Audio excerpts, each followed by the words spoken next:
Hi అండి, అందరికీ నమస్తే. లాస్ట్ వీడియోలో మా వారు కేరళ వెళ్ళారు. పొదిగేమల గుడికి, అగస్త్య మహామునీశ్వర గుడికి అని చెప్పాం కదండి, ఎలా వెళ్ళారు ఏంటనేసి. అలాగే వచ్చేసి పాపనాశం దగ్గర ఇప్పుడు వచ్చేసి 1/2 కిలోమీటర్ దూరం అండి. ఆ పాపనాశం దగ్గర ఒక రూము, అక్కడక్కడ రూమ్లు ఉన్నాయి వాళ్ళ ఈ కంపెనీ రూమ్లు అని చెప్పాను కదండి. ఆ రూమ్లో వచ్చేసి ఒక పూజారి గారు ఉన్నారండి. ఆ ఋషి భక్తుడంట. ఆ ఋషి భక్తుడు వచ్చేసి వచ్చిన వాళ్ళందరికీ ఎప్పుడైనా సరే ఫస్ట్ భోజనం నేనే పెట్టాలనేసి అనుకున్నారంట. ప్రతిసారి వచ్చి బ్యాచ్ ఎంతమంది ఇయర్లీ 2 టైమ్స్ వెళ్తారు కదండి.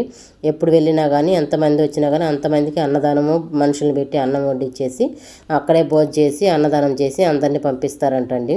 అలా వచ్చేసి వీళ్ళు 70 మంది వచ్చి అక్కడే భోజనం అంతా చేసేసి ఇక్కడి నుంచి ఒక 2 గంటలకి 3 గంటలకి అలా బయలుదేరాలండి. 2 గంటల ప్రయాణం అంట వ్యాన్లో. 2 గంటల ప్రయాణంలో కేరళ బార్డర్కి వెళ్తారండి. ఈవినింగ్ ఒక 6-7కి అలా వెళ్ళిందంటే ఇంకా నైట్ టైము నడవకూడదు అని చెప్పేసి నైట్ అక్కడే స్టే చేసి రూమ్ తీసుకునేసి, రూమ్ అంటే అక్కడ వచ్చేసి హోటల్ కంపెనీ తరపు నుంచి రూమ్లు ఉంటాయి కదండి, అక్కడే స్టే చేసి తర్వాత ఉదయాన్నే లేచి ఆ ఋషి ఎంట్రన్స్లోనే ఋషి ఉంటాడండి. ఆ ఋషికి విభూతులు అర్చన అంతా చేసి అభిషేకం చేసి అక్కడి నుంచి నడిచేదానికి స్టార్ట్ చేస్తారంట.